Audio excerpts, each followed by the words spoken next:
Another claim of Niall Ferguson is that the West managed to defeat the rest because it had democracy, and other countries did not have. That is true to some extent. For instance, under the Mughal, there was no enfranchisement at all, and the king, the emperors, the local rulers, they would be above the law. An ordinary person could not dare to speak against them.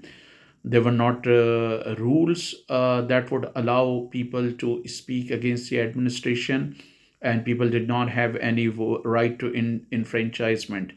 While in European countries, a number of states had already extended the right to vote.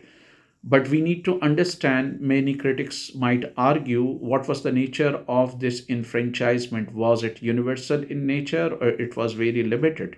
For instance, in France, in the UK, in several other countries, it was conditioned with properties. So if you had properties, so you could have voted if you were paying, a certain amount of tax, you were allowed, and gradually it was extended to working class and other people. But many might argue that no democracy could be imagined without enfranchise of women. So, in that case, a number of Western countries did not extend the right of enfranchisement to women until 1917. There were, of course, some exceptions, but most of the countries even in Western world extended this right to vote to women after 1917. Or if there were some countries that had did that had done that before 1917, that was conditional. In some cases, in very rare cases, it was unconditional.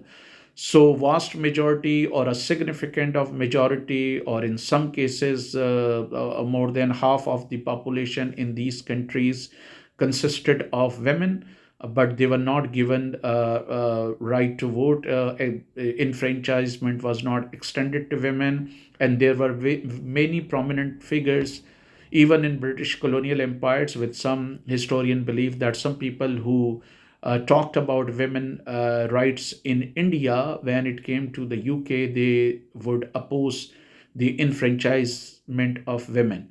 So, democracy in that sense could not be real unless women are given that right.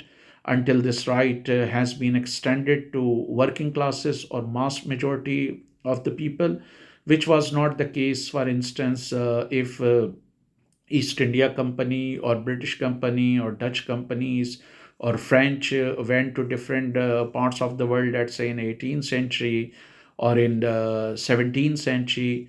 At that time, many people in Western world did not have right to vote. So real democracy started emerging after 1917, when a number of countries started extending a right to vote to women as well. So true democracy cannot be there until unless women are given that right to vote. Another critique that is offered by certain historians or sociologists in the global south was that in the name of enfranchisement, in reality the British, the French, and other colonial powers strengthen the position of feudals or retrogressive elements of society by allocating seats for them in governing council. For instance, in India and what is today Pakistan, a number of feudals were empowered by extending some rights or by inducting in different governing councils. And it is the very same people or a large number of political families in India and Pakistan, especially in Pakistan, not more so in India, uh, came from the same family. So the feudals whose ancestors were the part of the British Empire or were the members of different governing councils or were the members of maybe Union Council during that time, they are still ruling over Pakistan. So they accused the British, the French, the Dutch, and other colonial empires of empowering feudals and retrogressive elements of those societies. and especially in those societies when a revolutionary wave, you know, some revolutionary waves emerged in those countries, it was the very same feudal elements that strongly opposed it, that sided with the reactionary elements of those society.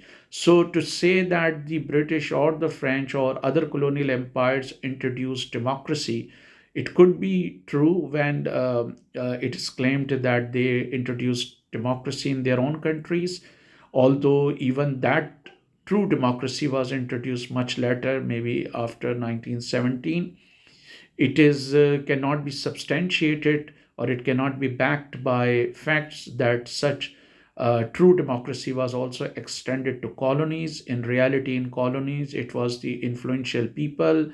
And even when this right to enfranchisement was extended to Indians and other people of colonies, it was again conditional. There were conditions of properties and taxes.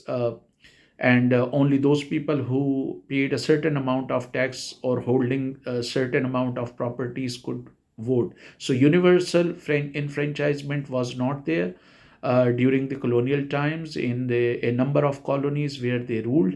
In fact, such enfranchisement was extended to the people of colonies once they got freedom, and new leadership extended that right. But unfortunately, most of these countries or these colonies or newly independent state, they plunged into the dark era of dictatorship. And again, historian from global south might argue that these dictators enjoy these dictators enjoy the support of the West and the US.